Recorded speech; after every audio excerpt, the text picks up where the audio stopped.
right, guys. I meant to get this out to you yesterday, but early in the day, I found out someone's been on the show. Who I consider a friend.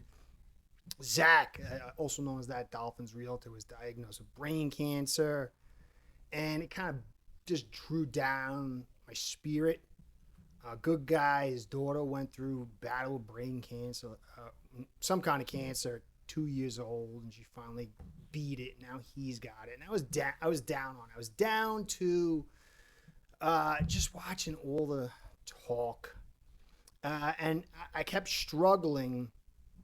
I'll get into it quick. I'm going to cover all the Tua talk and surrounding talk here, but every time I went to think through the thing, I'm like, well, somebody who hates Tua is gonna, and somebody who loves Tua is gonna, and somebody who hates me is gonna, and it became this big web of trying to explain myself and try to get my point across.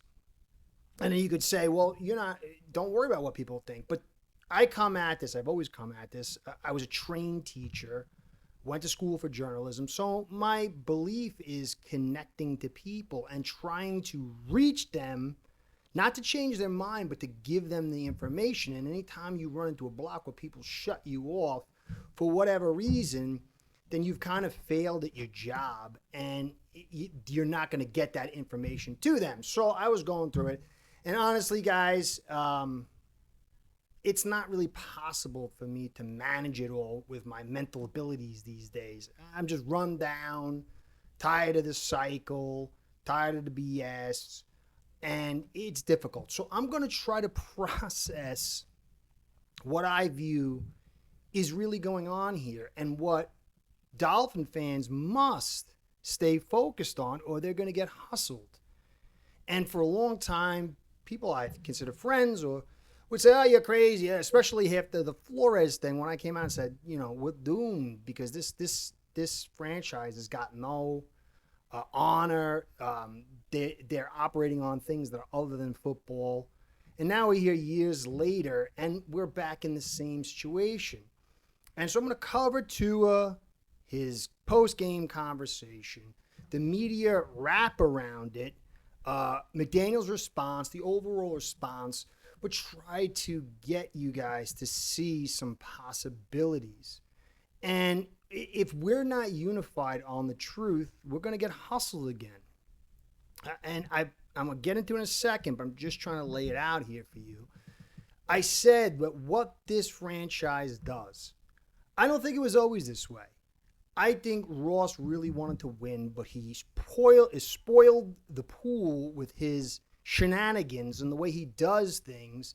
And then after F1 kicked in, he made so much money and he realized he can't get quality guys here. He just wanted to kind of have a media push to keep things moving, to keep people happy, because that's really what fans want the most, and they're very quick to buy into the hopium. And that was his main goal. The guy's in his 80s, he's going to pass it off to his daughter. The team's making tons of money. And the key is to understand media, understand narratives, understand the situation. And we have the second highest paid media department for a reason. And if you understand what modern media is about, working on people's image and how it's done, you can kind of dig through all this stuff. And everyone out there has got a valid point. That's the problem. Tua's not good enough. Tua misspoke. McDaniel's incompetent. Ross, he's got his issues. Greer's incompetent. The offensive lines, there's all these points that are valid. But if we fixate on the leaves of the problem and not really parse through to the roots, we're going to get hustled again. And my evaluation is we'll get a whole maybe a new quarterback with the top pick, new coach, maybe a new GM, although I think Greer will be still at the top with the rest of the money man, Garfunkel, whoever else, and Ross still inputting. And we might do better. We might do worse. But we're never going to achieve that ultimate goal in 3 to 4, maybe 5 years we'll be back doing the same thing again, saying the same conversations with a new coach and a new maybe GM and a new quarterback.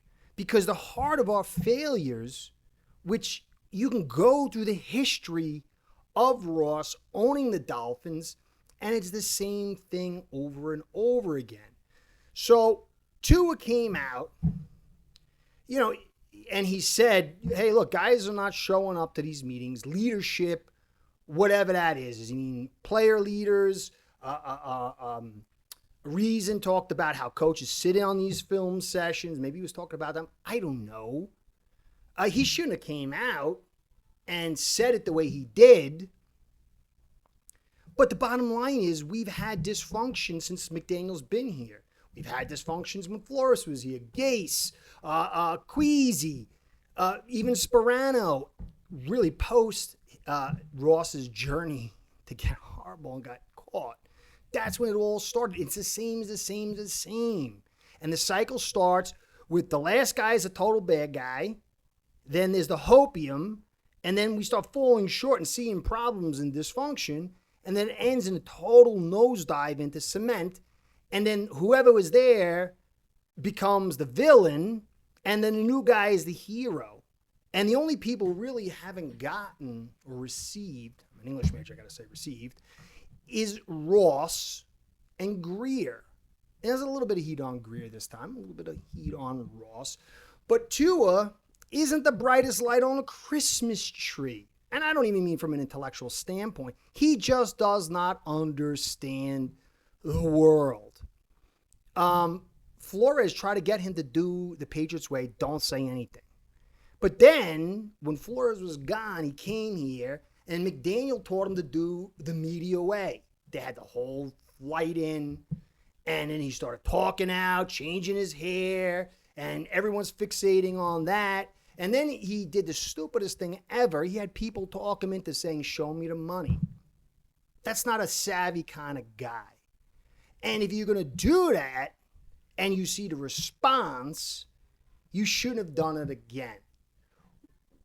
What Tua is saying, whether you like how he said it, or you like the guy, it's talking about clear stuff. We've had people since McDaniel's been here not doing what they're supposed to, going rogue, not showing up, not knowing their job, and McDaniel hasn't been, and all the coaches in between really not being able to control it. And while you might say Tua is this and Tua is that, we got to get rid of Tua and we'll be good once we get rid of him. The deeper problem is, there's a great image for Steve Malloy, Ross going down the slide and Greer's waiting for him to pick him up. That's who we are. A joke. We're not about football. And so you get people in here like children that have run amok because the parents don't know how to control them. And while you might say, that kid's an idiot, look what he's doing. He's running around Chuck E. Cheese. He's screwing stuff up. He's making a lot of noise. That kid's an idiot. The kid needs to get spanked. But really, you got to dial it back to the parent who allowed that kid to get there, because that's the heart of it. And so whatever we think about Tua, love him, hate him, whatever, he is expressing a truth because we know McDaniel talked about it. We saw Greer throw him under the bus in the last thing, saying, well, he's got a way of doing things, but now he's doing it our way. And then McDaniel coming out saying this is the tightest team in the history of the teams that ever been around. And they lied to us the year before Chubb came out. There is reality, a deep reality, a fundamental reality that screams you'll never have success with this. So if you took Tua out of here, and you put another quarterback here, and I don't care who he is, if the coaches can't control the players and the players aren't the right people to stay in control, you're not going anywhere. And so we've got to understand this. Now, McDaniel came out and he said, he was misinterpreted things and I don't like those meetings anyway. And you could see there's a tension going on.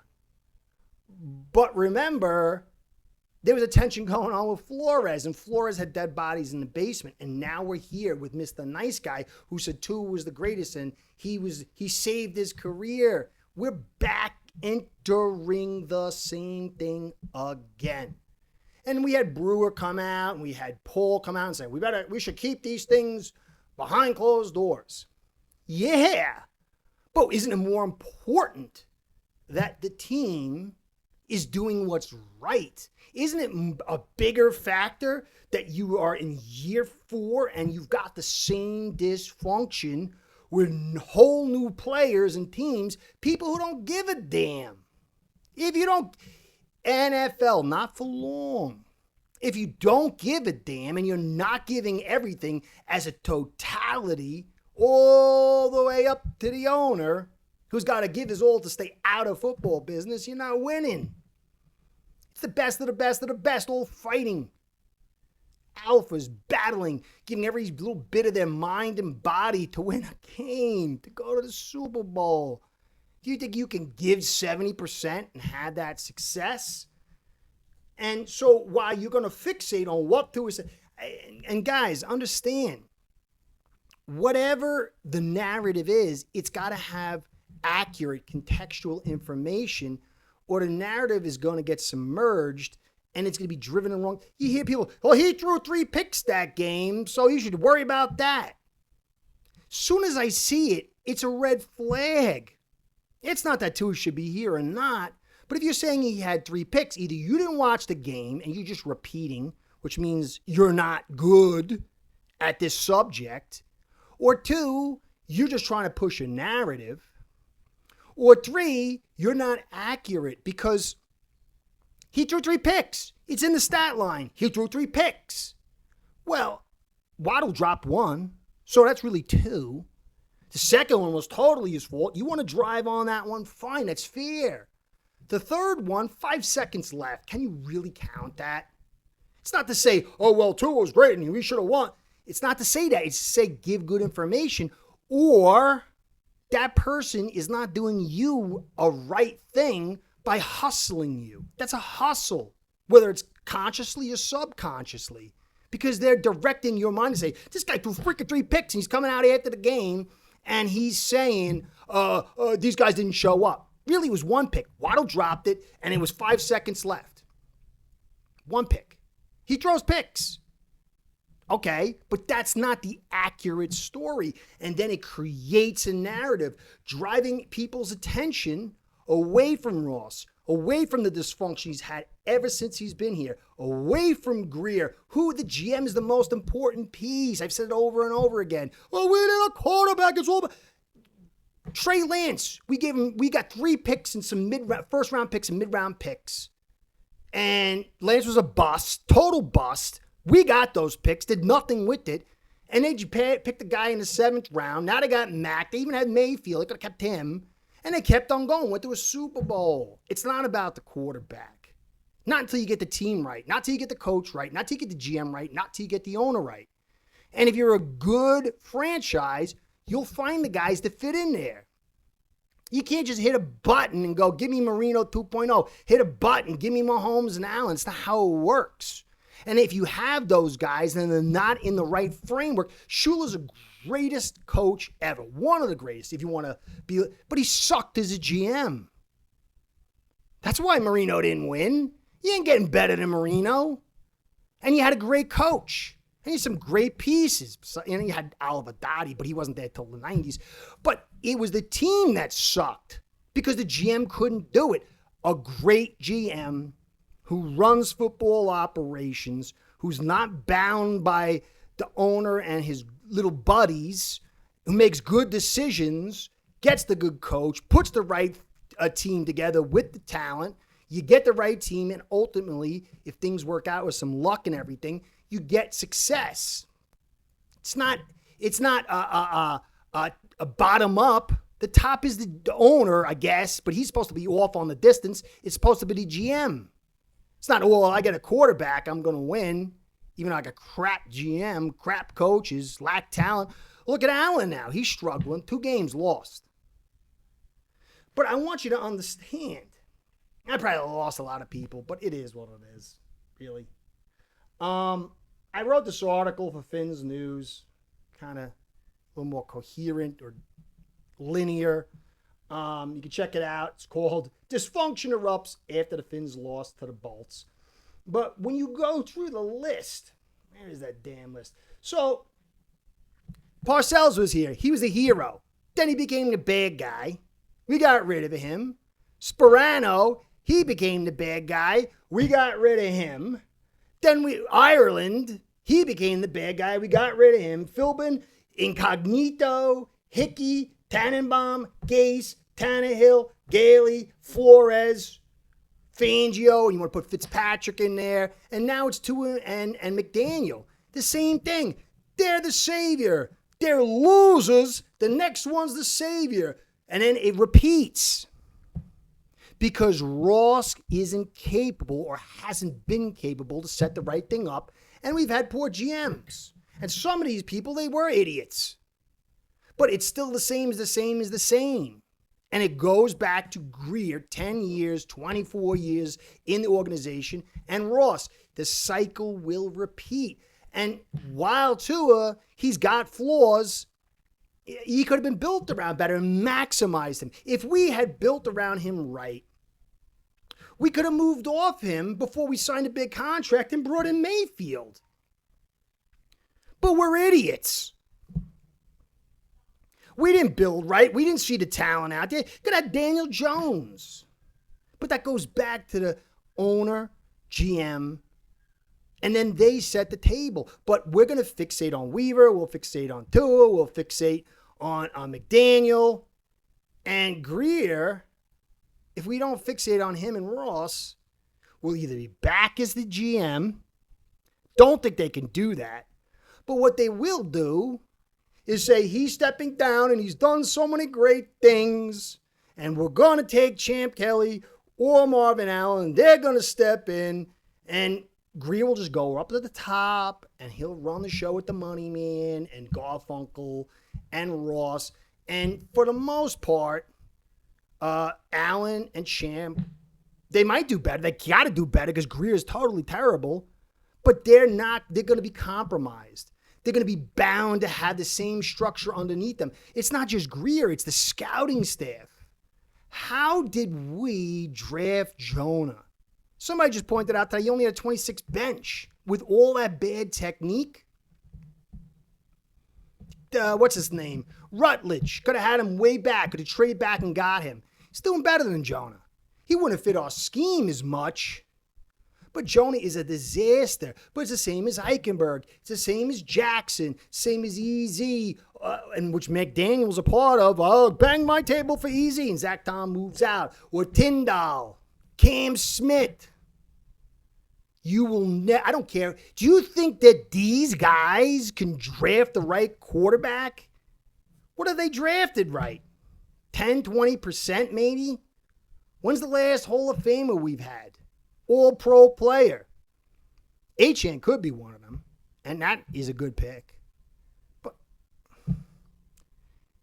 it all comes down to the reality behind the shroud, and the reality is Ross doesn't want to give up his comfort and control because he's got his money from F1. He's older. He's going to hand it off to his daughter. So it's easy to hustle you guys with fake stuff. Get your eyes over here while he does what he wants over here. And that's the truth. Move off to it. You're going to have to, whether you like him or not. He's got an injury history. He's got limitations. His contract's big. It doesn't fit in a total rebuild. And it won't be till 2027 till you get kind of coherent. Next year's going to be a disaster.